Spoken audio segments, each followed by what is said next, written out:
स्वागत है आपका रेनेशा आईएएस में। जेपीएससी पेपर 1 के भारतीय इतिहास के क्लासेस आपके प्रगति पर हैं। बहुत तीव्र गति से यह आगे बढ़ रहा है। आशा है कि आप लोग उसी तीव्र गति से याद करते जा रहे हैं और लिख कर प्रैक्टिस कर रहे होंगे। ठीक है, अभी तक जहाँ तक बात है, भारतीय इतिहास के स्रोत पाषाण काल, सिंधु घाटी सभ्यता, धातु युग में और ताम्रपाषाण काल।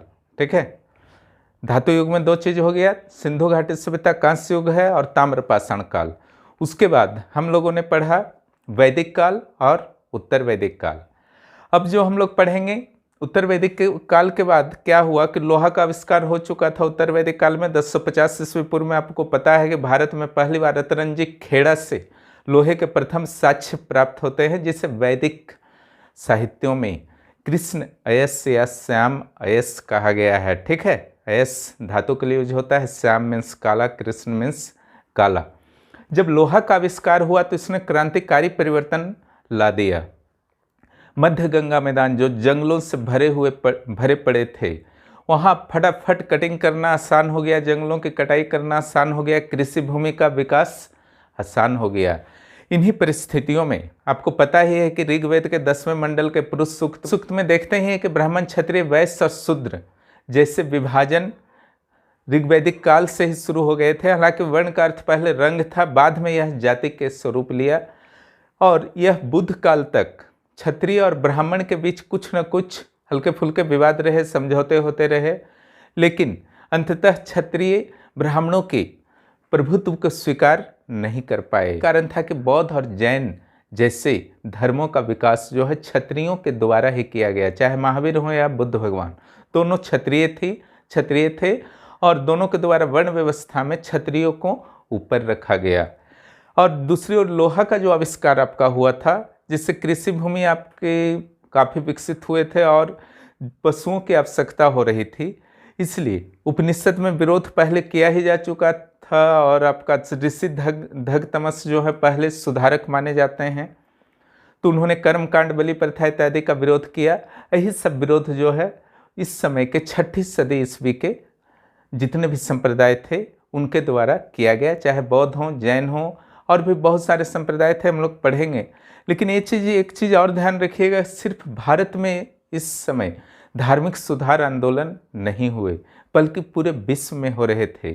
जैसे कन्फ्यूशियस और लाओ त्से चीन में, जरथुस्ट्र फारस में, ईरान में, पिथागोरस यूनान में, लगभग इसी तरह के आंदोलन चला रहे थे। तो हम लोग जो आज पढ़ने वाले हैं बौद्ध, जैन और ब्राह्मण धर्म। बौद्ध धर्म में आपको जो विशेष रूप से प्रीलिम्स में आया करते हैं, बुद्ध भगवान के जीवन से संबंधित प्रमुख जानकारियाँ, बौद्ध संगतियाँ, बौद्ध साहित्य। ठीक है, उसके अलावा बौद्ध के सामाजिक विचार क्या क्या थे, बौद्ध संघ से प्रश्न जो है रह सकते हैं और बौद्ध दर्शन से रह सकते हैं। ठीक है, अष्टांगिक मार्ग हुए या उनके जो नियम थे उन सभी से प्रश्न रह सकते हैं। उसी तरीके से जैन में भगवान महावीर के जो जीवनी हैं उनसे प्रश्न रहते हैं, साथ ही पार्श्वनाथ, आदिनाथ से भी कुछ कुछ प्रश्न रह सकते हैं। इसके अलावा जैन संघ हुए, जैन साहित्य, जैनों को उपसंप्रदाय, दिगंबर, श्वेतांबर से प्रश्न रह सकते हैं। उसी तरीके से उधर अगर बौद्ध काल की बात किया जाए तो उनके भी उपसंप्रदाय जो थे, हीनयान, महायान, वज्रयान इत्यादि से आपके प्रश्न रह सकते हैं। ब्राह्मण धर्म में जो आपका है शैव धर्म से रह सकता है, वैष्णव धर्म से रह सकता है। साउथ इंडिया का शैव और वैष्णव धर्म को साउथ इंडिया में अलवार कहा जाता था और शैव धर्म को साउथ इंडिया में नैनार कहा जाता था। इसके अलावा जितने भारत के 6 दर्शन, ठीक है, सांख्य, योग वगैरह, ठीक है, और उसके अलावा शैव धर्म के जो रूप थे, एक उग्र रूप थे, एक उदारवादी, कश्मीर में जो पनपा, इस सारे का आपका कौन कौन संस्थापक थे, कुछ बुक्स वगैरह का आप अध्ययन कर सकते हैं। ब्राह्मण धर्म में आपको यही पढ़ना है। और उसके बाद जो आपका होगा भारत के संदर्भ में बुद्ध काल में क्या सिचुएशंस थे इंडिया में, वो एक आपको पढ़ना पड़ेगा। दूसरा मगध काल के उदय को हम लोग स्टडी करेंगे।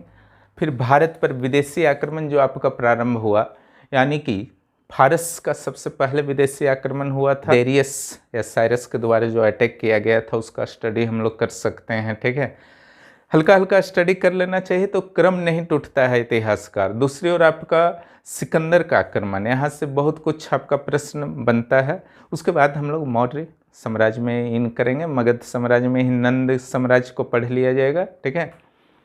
तो ये जो है कल तक का प्रोग्राम है, आप लोग बस अच्छी तरह से पढ़ते जाइए। यहाँ पर मैं बुद्ध भगवान के एक वर्ड को जरूर बोलना चाहूँगा। उनका जो अंतिम कथन था, ठीक है, मृत्यु से ठीक पहले उन्होंने यही कहा था कि संसार जो है क्षयशील है, ये शरीर भी जो है क्षयशील है, यानी कि जीवन में आपको बहुत कम समय ईश्वर दे करके भेजे हैं। हालांकि ईश्वर को नहीं मानते थे, ठीक है, अपनी ओर से मैं बोल रहा हूँ, यानी कि आपको बहुत कम समय मिला है इस जीवन को जीने के लिए, ठीक है। इसलिए बुद्ध भगवान ने कहा कि चूंकि संसार क्षयशील है, इसलिए इतना ज़्यादा परिश्रम करो कि यथाशीघ्र आपको जो है अपने लक्ष्य की प्राप्ति हो जाए। इंतजार मत कीजिए, ठीक है, इस साल नहीं होगा तो चलो अगला चांस यूज कर लेंगे, उसका अगला चांस यूज कर लेंगे, ये नहीं। जो करना है इसी चांस में करना है और इसी चांस में आपको क्लियर करना है। यह प्रयास कम से कम आप तो कर लीजिए, ठीक है। बाकी ईश्वर की इच्छा में है, होना नहीं होना, लेकिन आपका एक ही एटीट्यूड होना चाहिए कि इसी बार क्लियर होना चाहिए, ठीक है। सीट बहुत है, 250 सीट बहुत होता है, आपको ओनली 1 सीट चाहिए। चलिए आप लोग क्लास कीजिए और जो भी चैनल पर नए हैं जरूर सब्सक्राइब कर लीजिए। बहुत बहुत धन्यवाद। स्वागत है एक बार से फिर रेनेशा आईएएस में। आज हम लोग प्राचीन भारत में धार्मिक आंदोलन की बात करेंगे, जिसके अंतर्गत प्रश्न आते हैं बौद्ध धर्म, जैन धर्म और ब्राह्मण धर्म से। देखिए 6ठी सदी ईस्वी में जैसा मैंने बताया कि केवल भारत में नहीं बल्कि पूरे विश्व के अलग अलग स्थानों में धार्मिक सुधार आंदोलन चल रहे थे। सुधार आंदोलन कन्फ्यूशियस, पाइथागोरस, जरथुस्ट्र, लाओत्से के द्वारा चलाए जा रहे थे। वास्तव में लोहे के आविष्कार के बाद स्थितियों में परिवर्तन हुआ था। अब परंपरागत व्यवस्थाओं के सहारे नहीं चला जा सकता था, इसलिए इन सुधारकों के द्वारा सुधार का प्रयास किया गया। सब मैं वीडियो में समझा ही चुका हूँ, लेकिन जितने भी संप्रदाय भारत में, ऐसा नहीं कि सिर्फ बौद्ध और जैन धर्म के संप्रदायों का ही उदय हुआ, बहुत सारे संप्रदायों का उदय हुआ, लेकिन सभी के जो विचारधारा थे लगभग समान थे। वह था वैदिक कालीन कर्मकांड और बलि का विरोध करना, ताकि लोहे के आविष्कार का सही प्रयोग हो सके और लाभ उठाया जा सके। सामान्य सी बात थी, लोगों का झुकाव धर्म से अर्थ की ओर जा रहा था, क्योंकि लोहे के आविष्कार के कारण संभावनाएं उत्पन्न हुई थी। उन्हें पशुओं की आवश्यकता थी, उन्हें श्रमिकों की आवश्यकता थी, न कि पुरोहितों की आवश्यकता थी। केवल यज्ञ करने से कुछ अब होने वाला नहीं था, क्योंकि विकल्प मिल चुके थे लोगों को। इसलिए लोगों ने इस तरीके के कर्मकांड का विरोध किया और बौद्ध और जैन जैसे धर्मों का समर्थन किया जो ऐसे कर्मकांडों का विरोध करते थे। देखिए मैं हिस्ट्री में कंसेप्ट भी देता चला जा रहा हूँ, इसलिए इसे समझने का प्रयास कीजिए। और जिस तरीके से स्रोत से मैंने एक क्रम में लेकर के चला है, अगर ध्यान से आप सुने होंगे तो निश्चित रूप से हिस्ट्री काफ़ी कुछ समझ में आने लगा होगा, भले क्यों ना आप पहली बार हिस्ट्री पढ़ रहे हों। आपको जैसा कि पता है वैदिक काल में ब्राह्मणों का प्रभुत्व बना रहा, चाहे ब्राह्मण के रूप में या पुरोहित के रूप में। शायद क्षत्रिय इसे स्वीकार नहीं कर पाते।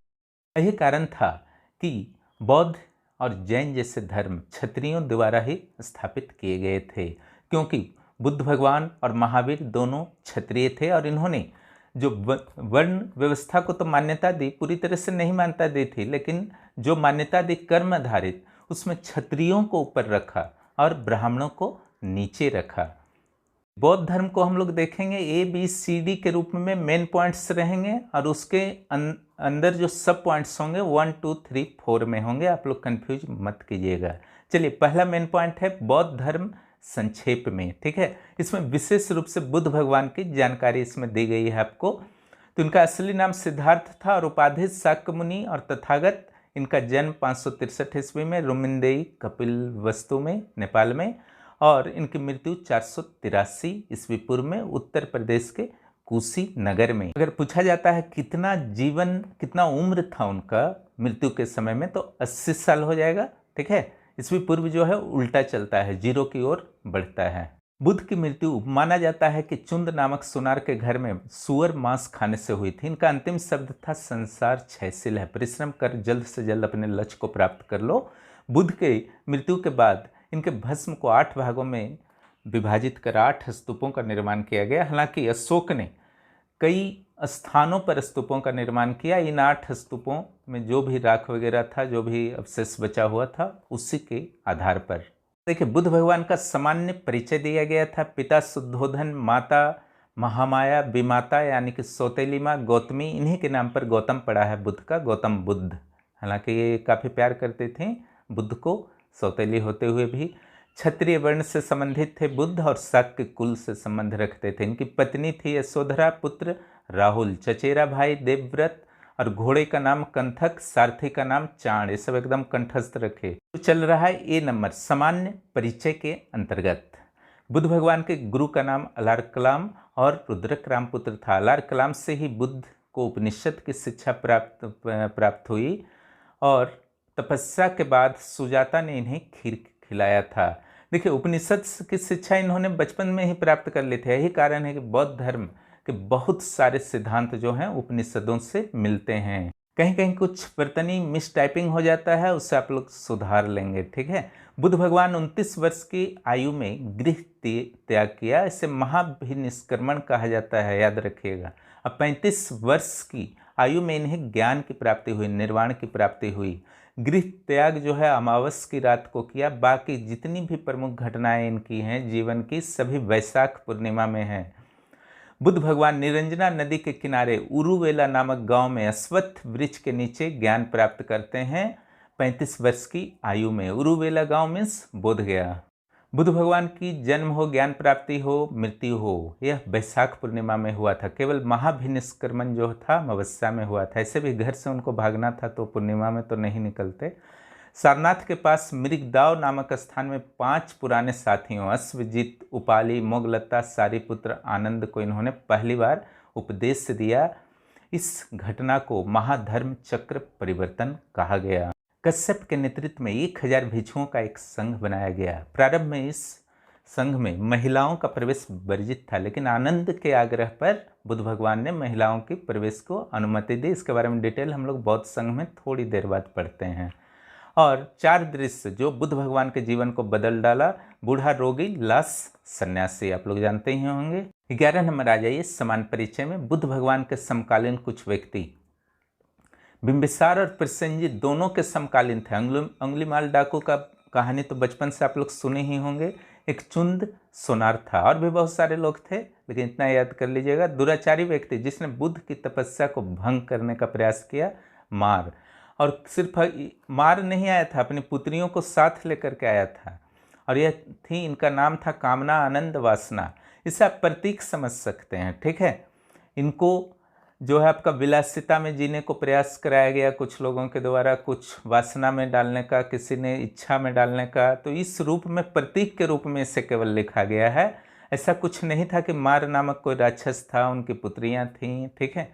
ये केवल प्रतीक है कि उनको विचलित करने का बहुत लोगों के द्वारा प्रयास किया गया, लेकिन वे विचलित नहीं हुए। वर्षा काल में बौद्ध भिक्षु भ्रमण नहीं करते थे। 3 महीना के लिए जहाँ रहते थे उस स्थान को उट्ज कहा जाता था। उस समय के राजाओं के द्वारा या धनी व्यक्तियों के द्वारा उट्ज निर्माण किया जाता था। जैसे बैलवन और जैतवन प्रसिद्ध उट्ज थे। बैलवन का इसमें निर्माण बिंबिसार ने करवाया था और जैतवन का निर्माण जैत कुमार नामक एक युवराज ने कराया था। 14 नंबर देखते हैं समान परिचय में।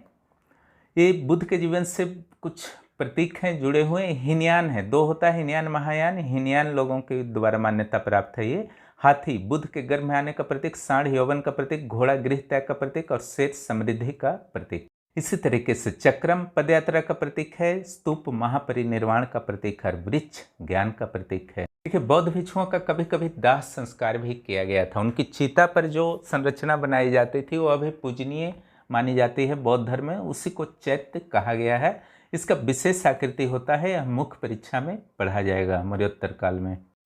गुरु अलार कलाम से उपनिषद की शिक्षा बुद्ध भगवान लिए ही थे, तो सिंपल सा है कि यह उपनिषद से इनका प्रभावित था बौद्ध दर्शन, बौद्धों का। और आत्मा को ये स्वीकार करते थे, लेकिन कर्म को ज़्यादा महत्व देते थे, वर्ण व्यवस्था को ज़्यादा महत्व नहीं देते थे। मध्य मार्ग पर बल दिया इन्होंने, यानी कि कुछ ऐसा नहीं करना है जो आपके बर्दाश्त से बाहर हो, और पूरा ठंडा भी नहीं पड़ जाना है, शांत भी नहीं पड़ जाना है। हमेशा मध्य मार्ग को लाइफ में अपनाना चाहिए। इसके अलावा कर्म हर को और पढ़िएगा। कर्म और पुनर्जन्म पर विश्वास है। जातक कथाएं पुनर्जन्म का सूचक है। यह कर्मकांड की आलोचना की गई। जाति प्रथा को स्वीकार नहीं किया गया, लेकिन ब्राह्मणों का विरोध कभी नहीं किया बुद्ध भगवान ने। जाति प्रथा को जन्मधारित नहीं बल्कि कर्मधारित माना गया। प्रत्युत समुत्पाद को समझ लीजिए। इसमें सिंपल सा है, जिस तरह दुख का कारण जन्म है, जन्म जब मिलेगा दुख मिलेगा, उसी तरह जन्म का कारण कर्म है। बार बार जन्म क्यों लेना पड़ता है मानव को? क्योंकि उससे उसके कुकर्म हैं। ठीक है। प्रत्युत समुत्पाद से ही 4 आर्य सत्य उत्पन्न हुए हैं। एग्जाम में आता है 4 आर्य सत्य क्या है, तो संसार दुखमय है, दुख का कारण इच्छा, कामना या वासना है। और इस दुख का निदान कैसे होगा उसे भी बताया गया है बौद्ध दर्शन में कि अगर वासना, कामना, इच्छा का अंत होगा तो दुख भी समाप्त हो जाएगा। और यह अंत कैसे होगा, तो इसका अंत जो है उससे भी बताया गया अष्टांगिक मार्ग से होगा। अष्टांगिक मार्ग क्या है, तो सम्यक दृष्टि, सम्यक संकल्प, सम्यक वाक के मुख्य परीक्षा में पढ़ाया जाएगा। इसका क्या अर्थ है फिर भी मैं सामान्य रूप से समझा देता हूँ। दृष्टि का अर्थ है कि आपकी दृष्टि ऐसी होनी चाहिए कि सही गलत में पहचान हो सके। संकल्प, आपने अगर सही कर्म करने का संकल्प लिया है तो उससे पीछे हटिए नहीं। वाणी आपकी ऐसी होनी चाहिए जो किसी को कष्ट नहीं पहुंचाए, वही हुआ सम्यक वाक। किसी तरह का सबका अर्थ होता है। चलिए आगे हम लोग चलते हैं। सम्यक कर्मांत, सम्यक आजीव, सम्यक व्यायाम, सम्यक स्मृति, सम्यक समाधि, सभी के कुछ कुछ अर्थ हैं जो आपको सदाचार की ओर ले जाते हैं, जिससे वासनाएं, इच्छाएं समाप्त होती हैं। ये मोस्ट इंपॉर्टेंट सी नंबर में बौद्ध संगीतियाँ। ठीक है, कुल 3 बौद्ध संगीतियाँ हुई हैं, पता है आपको। आयोजन स्थल पहला का जो था राजगीर 483 BC में, और अध्यक्ष इसके थे महाकश्यप। यहाँ सुत पिटक और विनय पिटक का संकलन किया गया। सुत पिटक आनंद और विनय पिटक उपाली के द्वारा। और द्वितीय बौद्ध संगीति का आयोजन जो हुआ वैशाली में हुआ 383 BC। देखिए वो 483 था, ये 383, ठीक 100 घटा देना है। इसके जो अध्यक्ष थे महाकच्चायन थे और शासक कालाशोक।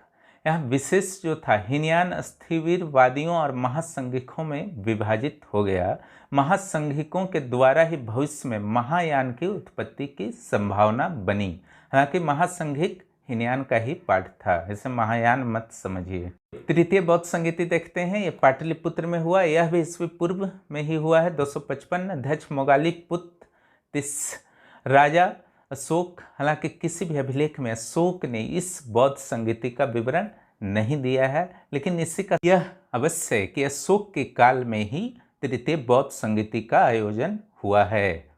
एक चीज ध्यान रखिएगा, तृतीय बौद्ध संगीति के दौरान ही अभिधम्म पिटक का अंतिम संकलन किया गया। देखिए विनय पिटक और सुत पिटक का संकलन आपको पता है कि प्रथम बौद्ध संगीति के दौरान हुआ, और जो तीसरा पिटक था, पिटक का अर्थ होता है टोकरी, ठीक है, तीसरा जो पिटक था अभिधम्म पिटक को तृतीय बौद्ध संगीति के दौरान पाटलिपुत्र में हुआ था। चलिए चतुर्थ बौद्ध संगीति पर आते हैं। आयोजन स्थल जो इसका कश्मीर है, प्रथम शताब्दी में कभी हुआ था, कनिष्क के काल में। ठीक है, अध्यक्ष वसुमित्र और उपाध्यक्ष हंसघोष। इसका उपाध्यक्ष भी प्रश्न आया करता है चतुर्थ बौद्ध संगीति का। और प्रश्न यहाँ से आता है चतुर्थ बौद्ध संगीति से, कनिष्क ने किसकी सलाह पर इस संगीति का आयोजन किया था श्रीनगर में, ठीक है, कश्मीर में? तो ये पार्श्व की सलाह पर किया गया था। अब चलिए हीनयान और महायान में कुछ अंतर देख लीजिए, जो बौद्ध के 2 संप्रदाय हैं। महायान में जहाँ बुद्धिसत्व में विश्वास रखा जाता है, वहीं हीनयान में बुद्ध की ऐतिहासिकता में विश्वास रखा जाता है। दूसरे शब्दों में हीनयान बुद्ध के अवतार में विश्वास नहीं रखते थे। ऐतिहासिकता का अर्थ है कि सिर्फ और सिर्फ एक ही बुद्ध हैं, लेकिन महायान का कहना है नहीं, बुद्ध का कई अवतार हुआ और उन अवतारों को बोधिसत्व कहा जाता है। जिस ढंग से हिंदुओं में विष्णु भगवान का अवतार हुआ है, तो हिंदू का एक तरह से प्रभाव देखा गया बोधिसत्व के रूप में। ठीक है, दूसरे अंतर की ओर आते हैं हीनयान महायान में। महायान कहता है कि कोई भी मोक्ष की प्राप्ति कर सकता है, बुद्धत्व की प्राप्ति कर सकता है, ज्ञान की प्राप्ति कर सकता है। हीनयान कहता है सिर्फ सारे नियमों अनुशासनों को जो आगे हम लोग पढ़ने वाले हैं जो पालन करेगा वही ज्ञान प्राप्त करेगा। इनकी सोच परंपरागत थी हीनयान की। महायान संसार को सामान्य मानता है, यानी कि सुख से जिए, ठीक है, भौतिकवाद की तरह। और हीनयान संसार को दुखमय मानता है। महायान के साहित्य जहाँ संस्कृत में है, वहीं हीनयान के साहित्य पाली भाषा में है। कि एक पुस्तक का मैं उल्लेख करना चाहूँगा, मिलिंद पन्हो। यह महायान साहित्य है लेकिन पाली भाषा में है, ठीक है। मिलिंद पन्हो पाली भाषा में महायानी साहित्य। हीनयान मूर्ति पूजा का विरोधी था, महायान में मूर्ति पूजा स्वीकृत था। जितने आप देखते हैं बोध गया को जो गए होंगे देखे होंगे, बहुत सारे वहाँ मूर्तियाँ हैं बुद्ध भगवान की, तो महायान का प्रभाव था। हीनयान में बुद्ध को शिक्षक उपदेशक का दर्जा दिया गया, महायान में भगवान का दर्जा दे दिया गया। हीनयान और महायान में आप अंतर समझ गए होंगे और यह भी समझ गए होंगे कि महायान जो है हिंदू धर्म के कुछ करीब था। चलिए हीनयान के कुछ उपसंप्रदाय को ई नंबर में देख लिया जाए। पहला जो है थेरवादी, महाकचायन स्थापना किया था वैशेषिक राहुल भद्र, महासंघिका महाकश्यप। महायान संप्रदाय के बारे में जानते हैं। मैंने बताया हीनयान, महायान, वज्रयान, ये जो थे बौद्ध धर्म के 3 अलग अलग पाठ थे। तो एक कनिष्क के समकालीन एक विद्वान थे नागार्जुन, उन्हें ही महायान का संस्थापक माना जाता है। यह सुधारवादी पंथ था। महायान में अनेक बोधिसत्वों की परिकल्पना की गई। अब बोधिसत्व कौन कौन थे, यहाँ से प्रश्न रहते हैं प्रारंभिक परीक्षा में। अवलोकितेश्वर, इनके हाथ में कमल है जो दया का प्रतीक है। अवलोकितेश्वर, इनके साथ देवी तारा को जोड़ा जाता है। मंजूश्री, इनके एक हाथ में खड्ग है और एक हाथ में पुस्तक है। खड्गधारी पूछा जाएगा मंजूश्री और पद्मधारी पूछा जाएगा तो अवलोकितेश्वर। आगे आइए, वज्रपाणी, इनके हाथ में वज्र है। पाणी का अर्थ होता है हाथ, वज्र का अर्थ होता है वज्र, जो इंद्र भगवान का हथियार है। जैसे वीणा पाणी, वीणा जिनके हाथ में है तो माता सरस्वती, उसी ढंग से ये वज्रपाणी है। क्षिति गर्भ, इन्हें क्या कहा जाता है, आदर्श कारागृह का नियंत्रण करता, कर्ता को कर्ता समझिएगा। चलिए मैत्रेय को देख लेते हैं। तो इनके हाथ में कलश है, इन्हें कलशधारी भी कहा जाता है। ये भावी बुद्ध हैं। जिस ढंग से भावी विष्णु भगवान का अवतार क्या है, कल्कि अवतार है, उसी ढंग से बुद्ध का भावी अवतार कौन सा है, यानी कि भावी बोधिसत्व कौन है, मैत्रेय हैं। चलिए महायान बौद्ध दर्शन और संबंधित विद्वान को जान लीजिए, यहाँ से प्रश्न प्रारंभिक परीक्षा में रहते हैं। शून्यवाद और माध्यमिक दर्शन के प्रतिपादक को नागार्जुन थे। यानी कि इनका कहना था कि पूरा वर्ल्ड जो है शून्य से उत्पन्न हुआ है, डिटेल में यहाँ नहीं जाना है। विज्ञानवाद या योगाचार्य के मैत्रेयनाथ थे। इन्हीं के शिष्य थे असंग, जिन्होंने सूत्रालंकार लिखा था। भारत का आइंस्टीन नागार्जुन को कहा जाता है और भारत का कांट धर्म कृति को कहा जाता है। चलिए अब हो गया महायान हीनयान। अब वज्रयान के बारे में बात करते हैं। वज्रयान की स्थापना थोड़ी लेट से हुई है, 8वीं सदी में। वज्रयान के संस्थापक सर्वज्ञ मित्र माने जाते हैं। वज्रयान बौद्ध धर्म का एक विकृत रूप था। गोरखनाथ संप्रदाय आप जानते हैं जिस तरीके से था, तो नाथ संप्रदाय से भी काफी प्रभावित था। जादू, टोना, मंत्र इत्यादि को महत्व दिया जाता था। वज्रयान में मांस, मदिरा, मैथुन, मुद्रा और मत्स्य का सेवन मान्य हो गया। ठीक है, मदिरा का अर्थ शराब होता है, मुद्रा का अर्थ धन दौलत होता है, मैथुन का अर्थ होता है स्त्रियों से संसर्ग यानी कि वैवाहिक जीवन। अब हम लोग H नंबर में आते हैं, बौद्ध संघ, मोस्ट इंपॉर्टेंट। ओके, कश्यप के नेतृत्व 1000 बौद्ध भिक्षुओं का एक संघ बनाया गया था। प्रारंभ में महिलाओं का प्रवेश वर्जित। आनंद के आग्रह पर बुद्ध ने क्या किया था, महिलाओं को भी प्रवेश दे दिया था। लेकिन शुरू में बुद्ध भगवान को इच्छा नहीं थी कि स्त्रियां प्रवेश करें। उन्होंने आनंद को समझाया था कि अगर स्त्रियां बौद्ध संघ में प्रवेश नहीं करती हैं तो बौद्ध संघ हजारों वर्षों तक सुरक्षित रहेगा, और अगर स्त्रियां प्रवेश कर जाती हैं तो बौद्ध संघ का जीवन अल्पकाल का होगा। बौद्ध संघ की कई विशेषताएं थीं जिससे सीधे सीधे प्रश्न आपके प्रारंभिक परीक्षा में रह सकते हैं। इसमें जो पहला है बहुत इंपॉर्टेंट, दास, रोगी, अपराधी, कर्जदार और राजा के सेवकों को बौद्ध संघ में प्रवेश बुद्ध भगवान नहीं देने का अनुमति दिए थे, यानी कि उनको अनुमति नहीं करना है, प्रवेश नहीं करना है। 15 वर्ष से अधिक उम्र के सभी जातियों और लिंगों का प्रवेश संभव था। स्त्रियों को आनंद के आग्रह के बाद स्वीकार कर लिए थे बुद्ध भगवान। अब 15 वर्ष से कम वालों को प्रवेश की अनुमति नहीं थी, लेकिन स्त्रियों के लिए इन्होंने अलग संघ बनवा दिया था। तो देखिए, संघ के सदस्य भी 2 टाइप के थे। गृहस्थ जीवन में उनको उपासक कहा जाता था, और जो मठ में रहते थे उन्हें भिक्षु कहा जाता था। और संघ में प्रवेश की प्रक्रिया को उपसंपदा कहा जाता था। संघ में किसी भी निर्णय के लिए एक कोरम की आवश्यकता होती थी और कम से कम 20 सदस्यों का रहना आवश्यक था, यानी कि पूरी तरह से लोकतांत्रिक स्वरूप था। देखिए, बौद्ध संघ के पहले और अंतिम प्रधान सिर्फ और सिर्फ बुद्ध भगवान थे, क्योंकि इनके बाद सिर्फ और सिर्फ इनके उपदेशों को और बौद्ध संघ के नियमों को ही उत्तराधिकारी मान लिया गया। जिस तरीके से गुरु गोविंद सिंह के बाद आदि धर्म ग्रंथ को ही उनका उत्तराधिकारी मान लिया गया था सिखों के द्वारा। संघ का स्वरूप लोकतांत्रिक था। यहाँ कोई भी निर्णय गुप्त मतदान से होता था। इस गुप्त मतदान को सलाका बोलते थे। प्रत्येक 15वें दिन बौद्ध संघ में प्रतिमुख पाठ होते थे। इसमें सभी मेंबर्स जो होते थे, बौद्ध भिक्षु जो होते थे, स्वयं अपने अपराधों को स्वीकार करते थे कि इन 15 दिनों में क्या क्या उनसे अपराध हो गया। चलिए बौद्ध संघ के नियम देखते हैं, इसको अच्छा से रट जाइएगा, है ना। हिंसा न करना, दूसरे के धन पर बुरी दृष्टि नहीं डालना, सत्य नहीं बोलना, मादक द्रव्यों का सेवन नहीं करना, सोने चांदी इत्यादि का संग्रह नहीं करना, सुखप्रद बिस्तर पर नहीं सोना, कुछ समय भोजन नहीं करना, संगीत नृत्य में भाग नहीं लेना, सुगंधित पदार्थों का प्रयोग नहीं करना, व्यभिचार से दूर रहना।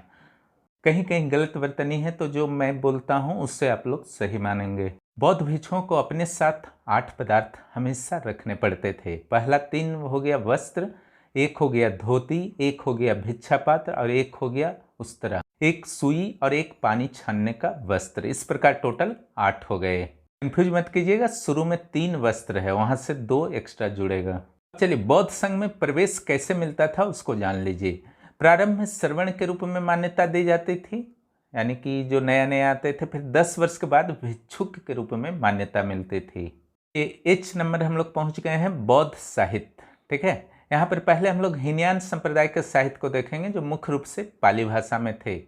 त्रिपिटक साहित्य इसमें सबसे इंपॉर्टेंट है। इसके अंतर्गत सुत्त पिटक, विनय पिटक, अभिधम्म पिटक को शामिल किया जाता है। और अभिधम्म पिटक का संकलन जो है प्रश्नोत्तर शैली में है। मैं सुत्त पिटक के बारे में कुछ बता दे रहा हूँ, इससे भी आप लोग नोट कर दीजिएगा क्योंकि यहाँ पर वो शामिल नहीं है। सुत्त पिटक के जो पाठ थे 5 पार्ट्स थे, ठीक है।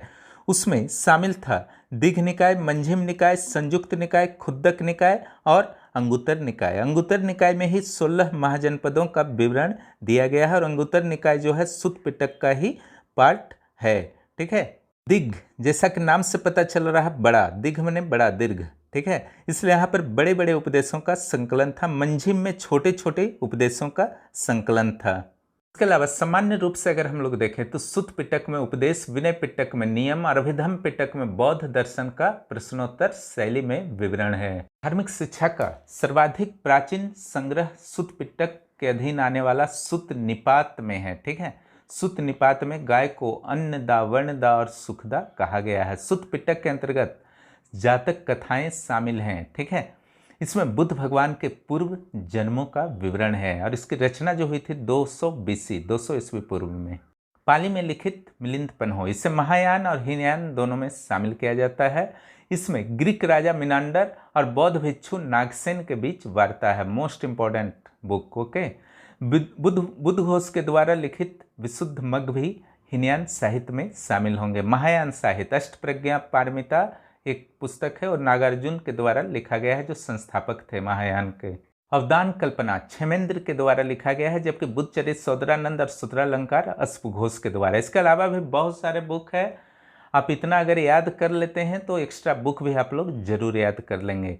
चलिए जे नंबर में आते हैं। बौद्ध धर्म का विस्तार कहाँ कहाँ हुआ, तो हीनयान का विस्तार मुख्य रूप से श्रीलंका, बर्मा, कंबोडिया, लाओस यानी कि साउथ ईस्ट एशिया में विशेष रूप से हुआ है। ठीक है, और साउथ एशिया में। और वज्रयान का विस्तार मुख्य रूप से चीन, तिब्बत, जापान यानी कि पूर्वी एशिया में हुआ। 8वीं सदी में नालंदा के बौद्ध भिक्षु पद्म संभव तिब्बत गए थे। बाकी डिटेल हम लोग कौन भी प्रचारक कहाँ गए थे मौर्यकाल में पढ़ेंगे। बौद्ध धर्म के सामाजिक विचार थोड़ा जान लीजिए। बौद्ध धर्म के जाति प्रथा का विरोध किया लेकिन वर्ण व्यवस्था का विरोध नहीं किया। क्यों नहीं किया? क्योंकि वर्ण को ये लोग जाति के आधार पर नहीं बल्कि कर्म के आधार पर मानते थे। चंडाल, निषाद को बौद्ध धर्म में अपृश्य घोषित किया, यानी कि बुद्ध भगवान भी अपृश्यता, छुआछूत को मानते थे। इससे पता चलता है वर्ण व्यवस्था नहीं मानते हुए भी, विशेष रूप से चंडाल और निषाद को। 6ठी शताब्दी में हूण राजा मिहिर कुल के द्वारा बौद्ध मठों का ध्वंस किया गया और भिक्षुओं का वध किया गया। यानी कि बौद्ध धर्म के लिए कब नेगेटिव सिचुएशन उत्पन्न हुए, एक मिहिर कुल और दूसरा शशांक। शशांक ने क्या किया था? बोध गया स्थित बौद्धि वृक्ष को कटवा दिया था। वह बंगाल के गौड़ नरेश था जिसका संघर्ष चलता था हर्षवर्धन के साथ। अब हम लोग जैन धर्म के बारे में डिटेल समझ लेते हैं फॉर प्रीलिम्स जेपीएससी। उन तीर्थंकरों के बारे में जानेंगे जहां से प्रश्न आया करते हैं। तो कुल 24 तीर्थंकर हुए। पहले तीर्थंकर थे ऋषभदेव, इन्हें आदिनाथ भी कहा जाता है। आदिनाथ या ऋषभदेव को विष्णु का अवतार माना जाता है, जबकि एक बाद के तीर्थंकर आए थे अरिष्टनेमि, उन्हें विष्णु के भाई का यानी कि लक्ष्मण का अवतार माना जाता है। और आदिनाथ का प्रतीक है साढ़ या वृषभ, और इन्होंने अपने जीवन का त्याग कैलाश पर्वत पर किया।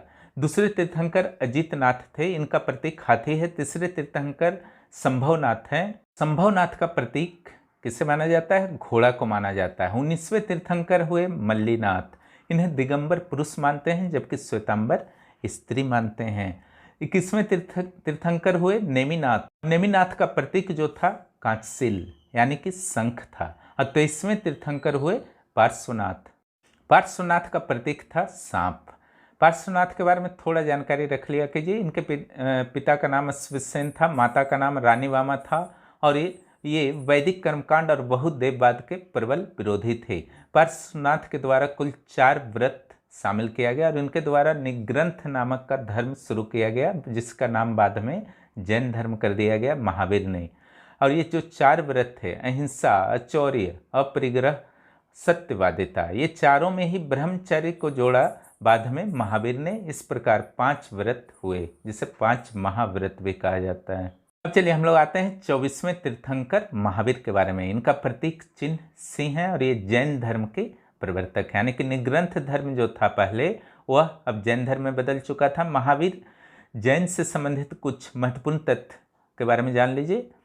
जन्म इनका 544 BC में वैशाली के कुंड ग्राम में हुआ, 544। और इनके पिता का नाम सिद्धार्थ, माता का नाम त्रिशाला था। पिता सिद्धार्थ ज्ञात्रिक कुल के प्रधान थे, वहीं माता त्रिशाला जो थी वो लिच्छवी गणराज यानी कि बिहार का, नॉर्थ बिहार का प्रमुख की बहन थी। राजा चेतक थे और उसके प्रमुख, उन्हीं की बहन थी। लिच्छवी के बारे में आपको पढ़ना है, शाक्य लिच्छवी के बारे में जेपीएससी हिस्ट्री मेंस में। इनके प्रमुख सहयोगी गोसाली मस्करीपुत्र थे। मस्करीपुत्र गोसाल बोलते हैं जिनको। ये आजीवक संप्रदाय के भविष्य बाद में संस्थापक भी बने। वास्तव में महावीर और मखलीपुत्र गोसाल के बीच विवाद उत्पन्न हो गया था, इसलिए जैन धर्म से वे हट गए थे गोसाल, और आजीवक संप्रदाय की स्थापना उन्होंने कर ली थी। उनकी पत्नी का नाम यानी कि महावीर की पत्नी के नाम जो था जसोदा था, उनकी पुत्री का नाम प्रियदर्शना था। महावीर जमाता का नाम यानी कि उनके दामाद का नाम था जमाली। 30 वर्ष की आयु में गृह त्याग कर चुके थे, और गृह त्याग किनकी सलाह से इन्होंने किया था? नंदीवर्धन के नाम के सलाह से। महावीर ने 42 वर्ष की आयु में जिम्बुक ग्राम में रिजुपालिका नदी के तट पर साल वृक्ष के नीचे कैवल्य की प्राप्ति की। कैवल्य का अर्थ होता है ज्ञान प्राप्ति। यह महावीर से कैवलिन कहलाए यानी कि ज्ञान प्राप्त करने वाले कहलाए। महावीर के द्वारा पहली बार देवयानी, ब्राह्मणी, उद्यन, मेघकुमार, प्रियदर्शनी और जमाली को दीक्षित किया गया। जैन धर्म के अगर वास्तविक संस्थापक से संबंधित प्रश्न आता है तो महावीर जैन को ही आपको उत्तर देना है। महावीर के द्वारा पार्श्वनाथ के 4 व्रत की सूची में 5वां व्रत ब्रह्मचर्य जोड़ा गया। इनकी मृत्यु 468 BC में 72 वर्ष की अवस्था में हुई, पावापुरी के राजा हस्तिपाल के यहाँ। महावीर की मृत्यु पर 36 राज्यों में दिवाली मनाई गई थी, क्योंकि कहीं ना कहीं यह ब्राह्मणों के विरोधी थे। जैन संघ के 4 तरह के सदस्य होते हैं, भिक्षु, भिक्षुणी, श्रावक, श्राविका। इसमें श्रावक श्राविका जो है घर में रहकर जैन धर्म के नियमों का पालन करते हैं। भिक्षु भिक्षुणी जो है जैन संघ में रहते हुए मठ में रहते हैं। उधर में आपने देखा था कि जैन संघ में बुद्ध के उत्तराधिकारी के रूप में जैन संघ के नियमों को और बुद्ध के उपदेश को ही मान लिया गया था, लेकिन यहाँ पर ऐसा नहीं हुआ। यहाँ पर 1-2 और केवलिन आए, जिसमें अंतिम केवलिन जो थे, प्रथम केवलिन तो आपके हो गए महावीर, अंतिम केवलिन हुए जम्बूस्वामी। ठीक है, जम्बूस्वामी तक श्वेतांबर और दिगंबर दोनों ने स्वीकार किया इनको। उसके बाद दोनों में विभाजन शुरू हुआ। क्यों विभाजन शुरू हुआ? वस्त्र धारण के मुद्दे पर। एक बार मगध में अकाल आया तो स्थूलभद्र वहीं रह गए और भद्रबाहु साउथ इंडिया कर्नाटक चले गए। उन्होंने वस्त्र तो नहीं पहना साउथ इंडिया जो गए थे, लेकिन जो स्थूलभद्र थे ने अनुयायियों के साथ श्वेत वस्त्र धारण करने लगे और श्वेतांबर कहलाए, और जो दक्षिण भारत चले गए थे वे दिगंबर कहलाए। इस प्रकार आप कह सकते हैं कि श्वेतांबर उपसंप्रदाय के श्वेतांबर पार्ट जो था जैन धर्म का, उसके संस्थापक हुए स्थूलभद्र और दिगंबर के भद्रबाहु। डी नंबर में हम लोग आते हैं, श्वेतांबर और दिगंबर में अंतर क्या था। तो देखिए, वस्त्र त्याग को श्वेतांबर जरूरी नहीं मानते थे, लेकिन दिगंबर जरूरी मानते थे। उसी तरह स्त्री के संदर्भ में विचार था कि श्वेतांबर का कहना था इन्हें भी मोक्ष प्राप्त हो सकता है, कैवल्य प्राप्त हो सकता है, लेकिन दिगंबर का कहना था स्त्रियों को कैवल्य प्राप्त नहीं हो सकता है। महावीर के बारे में श्वेतांबर ने माना कि विवाहित थे और दिगंबर ने माना अविवाहित थे। उसी तरीके से मल्लीनाथ जो 19वें तीर्थंकर थे, उनके बारे में श्वेतांबर का कहना है कि ये स्त्री थीं, जबकि दिगंबर का कहना था नहीं, पुरुष थे। चलिए जैन संगम के बारे में जान लिया जाए। तो बौद्ध के 4 संगम हुए थे, लेकिन जैनों के 3 संगम हुए। प्रथम जैन संगम का आयोजन स्थल पाटलिपुत्र था। अध्यक्ष स्थूलभद्र हुए, यानी कि श्वेतांबर के संस्थापक, और आयोजन वर्ष 367 ईस्वी पूर्व में। यहाँ 11 अंगों का संकलन किया गया। अंग जो था जैन साहित्य था। चलिए दूसरा जैन संगम देखते हैं। इसका आयोजन स्थल मथुरा, अध्यक्ष आर्य स्कांदल। तीसरा जैन संगम आयोजन स्थल वल्लभी, और अध्यक्ष जो इसके थे देवाधिक गणेय शर्मा श्रवण। भाई जैन साहित्य और दर्शन के बारे में कुछ जान लेते हैं। सबसे पुराने जो जैन साहित्य है उसे पूर्व कहा जाता था, और भद्रबाहु जो साउथ गए थे दिगंबर के संस्थापक, उन्हें पूर्व की जानकारी थी और किसी को नहीं जानकारी थी, जिसके कारण पूर्व का स्थान धीरे धीरे अंगों ने ले लिया। अन्य साहित्य में आचरंग सूत्र और भगवती सूत्र का अत्यंत महत्वपूर्ण स्थान है। आचरांग सूत्र में जैन धर्म के नियमों का विवरण है। भगवती सूत्र में जैन दर्शन और 16 महाजनपद का विवरण है। देखिए अंगुत्तर निकाय में वहाँ था और यहाँ भगवती सूत्र में है। जैन धर्म ईश्वर को तो मान्यता दी गई, लेकिन जिन के नीचे माना जाता था। कर्म और पुनर्जन्म दोनों में विश्वास था बौद्ध धर्म की तरह। जैन धर्म में भी नास्तिकवाद का प्रभाव था, लेकिन बौद्ध की तुलना में ये कम नास्तिक थे। सृष्टि का निर्माण जीव और अजीव के सहयोग से होता है। ज्योग्राफी में भी पढ़ेंगे जैव और अजैव घटक, लेकिन जीव और अजीव दोनों का स्वतंत्र अस्तित्व होना चाहिए था, ऐसा मानना था। पर 2 स्थितियां उत्पन्न होती हैं जैन दर्शन के अनुसार कि जो अजीव जीव में प्रवेश कर चुके हैं उन्हें निकालने की क्रिया को तिर्जरा कहा जाता है। यानी कि अजीव को जीव में प्रवेश नहीं होना है, फिर भी प्रवेश पहले से कर चुके हैं तो उसको निकालने का जो क्रिया होता है वह तिर्जरा कहलाता है।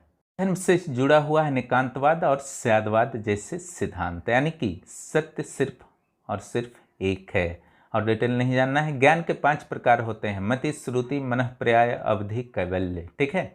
मति का अर्थ होता है इंद्रियों से, जो 5 इंद्रिय हैं उससे प्राप्त आपको ज्ञान। श्रुति का अर्थ होता है सुनकर ज्ञान। मनःपर्याय का अर्थ होता है दूसरे के मन की बात जान लेना। अवधि का अर्थ होता है दिव्य ज्ञान, और कैवल्य का अर्थ होता है सर्वोच्च ज्ञान। जैन धर्म में 3 रत्न भी माने गए हैं, इससे भी प्रश्न रहते हैं। सम्यक ज्ञान, सम्यक आचरण और सम्यक श्रद्धा। एक नंबर आते हैं जैन धर्म के प्रसार और संरक्षण से संबंधित। जैन धर्म के मठों का विकास कर्नाटक में 500 BC से 300 BC के बीच हुआ ईस्वी पूर्व, जिसे वसादी कहते थे। कर्नाटक क्षेत्र में मुख्य रूप से दिगंबर जैन का विकास हुआ। गुजरात, राजस्थान, मध्य प्रदेश इत्यादि में श्वेतांबर जैन धर्म का विकास हुआ। गुजरात के राजा कुमारपाल के द्वारा जैन धर्म को संरक्षित किया गया था। ये चालुक्य राजा थे। महाराष्ट्र में राष्ट्रकूट राजाओं ने जैन धर्म का संरक्षण किया, विशेष रूप से राजा अमोघ वर्ष के द्वारा। राष्ट्रकूट राजा थे अमोघ वर्ष। दक्षिण भारत के राजा या राजवंश बोलिए गंग और कदम ने भी जैन धर्म को संरक्षित किया। जी नंबर में आते हैं जैन धर्म से संबंधित कुछ अन्य प्रमुख तथ्य। मथुरा के कंकाली टीला से जैन मूर्ति प्राप्त हुए हैं। जैन धर्म से संबंधित कुछ प्रमुख पर्वत हैं, जैसे अंबुजगिरी, शत्रुंजयगिरी, चंद्रगिरी और उर्जंतगिरी। राजस्थान के माउंट आबू पर्वत पर दिलवाड़ा जैन मंदिर का निर्माण वस्तुपाल और तेजपाल के द्वारा किया गया। चित्रकला में तालपत्र का सर्वप्रथम प्रयोग जैनों के द्वारा ही किया गया है। चलिए जैन धर्म और बौद्ध धर्म के बीच समानताएं और विषमताओं को हम लोग देख लेते हैं। समानताओं में जो हैं, दोनों में संसार को दुखमय माना गया है। मोक्ष की बात की गई है। मोक्ष के लिए सदाचार युक्त जीवन जीने की प्रेरणा दी गई है। दोनों के द्वारा उपनिषदों को ही आधार बनाया गया। दोनों धर्मों में वेदों को नहीं माना गया है और कर्मकांड और जातिवाद का विरोध किया गया है। दोनों धर्म में ईश्वर भाव की उपेक्षा की गई है, हालांकि बौद्ध धर्म अपेक्षाकृत अधिक नास्तिक था। दोनों धर्मों में हिंसा पर जोर दिया गया है। दोनों धर्मों के द्वारा उपदेश हेतु लोक भाषा का प्रयोग किया गया। दोनों धर्मों में संघ की व्यवस्था थी। विषमताएं में आ जाइए। आत्मा की अवधारणा में थोड़ा बहुत अंतर है। जैन धर्म कठोर तप और कठोर जीवन का हिमायती था, जबकि बौद्ध धर्म में मध्य मार्ग को महत्व दिया गया। जैसे संलेखन क्रिया, इसमें भूखे प्यासे रहकर जीवन को त्याग करते थे जैन साधु। जैसे चंद्रगुप्त प्रथम जैन धर्म अपनाने के बाद श्रवण बेलगोला साउथ में चले गए थे और संलेखन के द्वारा ही जीवन को त्याग किया था। उसी तरीके से जैन धर्म में बाल को काटा नहीं जाता था, ठीक है, बल्कि उखाड़ दिया जाता था जब बहुत जैन भिक्षु बनने को जाते थे।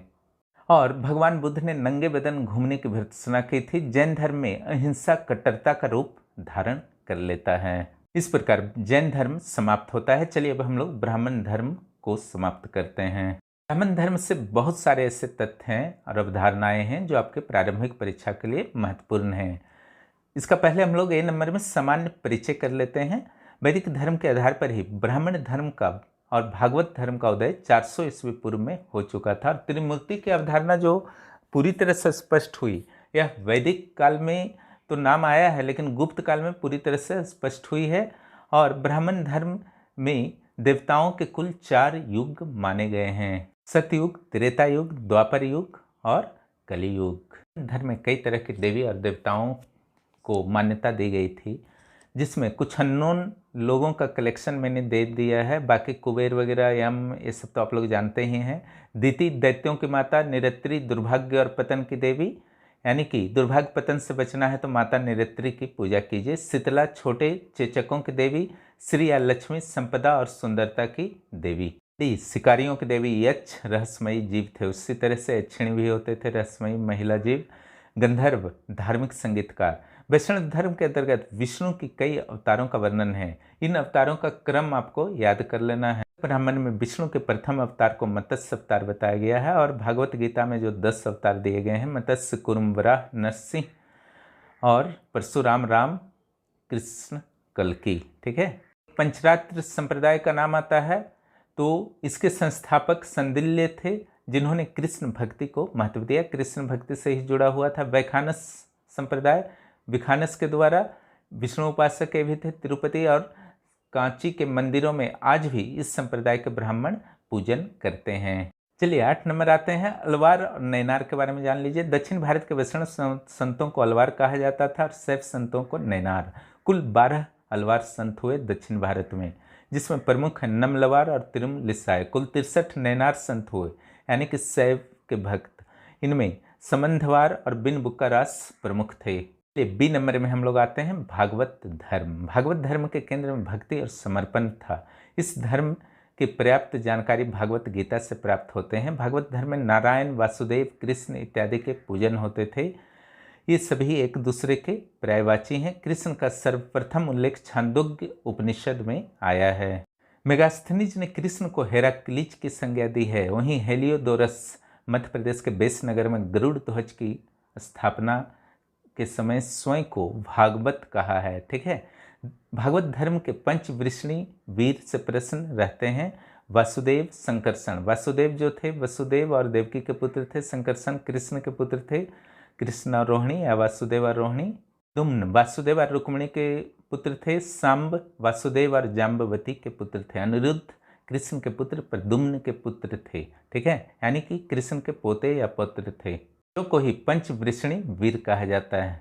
प्रमुख शैव धर्म के बारे में बात करते हैं तो पहला तो आ गया उग्र शैव संप्रदाय, फिर हम लोग पढ़ेंगे उदार शैव संप्रदाय। उग्र शैव संप्रदाय में पाशुपत संप्रदाय, इसके संस्थापक लकुलिस थे, जिन्हें भगवान शिव का 28वां अवतार माना जाता है। पाशुपत संप्रदाय के अनुयायी पंचार्थिक कहलाते थे। इस संप्रदाय का प्रमुख ग्रंथ था पाशुपत सूत्र।